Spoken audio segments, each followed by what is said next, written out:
Juneteenth has only been a federal holiday for 4 years, and already there's a major movement to curtail it and even eliminate it outright.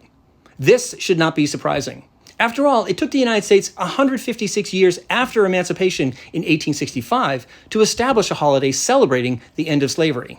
Think about that. The single most important course correction in the history of the United States, the abolition of slavery, which had made a mockery of the nation's professed dedication to the ideals of liberty, justice, and equality, was simply ignored for a century and a half, until George Floyd was murdered in 2020. That's the equivalent of waiting until 1932 to establish July 4th as a federal holiday commemorating the Declaration of Independence.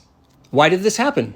Simply put, before the Civil War, white Americans were perfectly content to believe the lie that they lived in the land of liberty, even though that same land of liberty tolerated the enslavement of millions of human beings. And after the Civil War, white Americans continued to celebrate that lie, even though millions of African Americans lived under an oppressive, violent, white supremacist regime known as Jim Crow.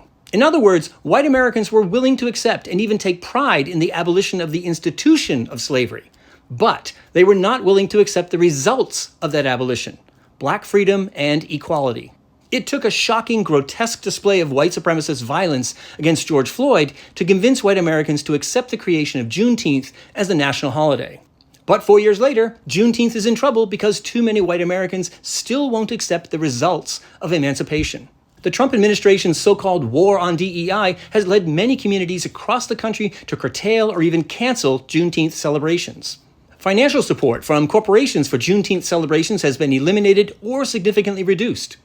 And this is occurring against the wider backdrop of a conservative onslaught against the teaching of Black history, especially concerning slavery. So Juneteenth is a day to celebrate, to be sure.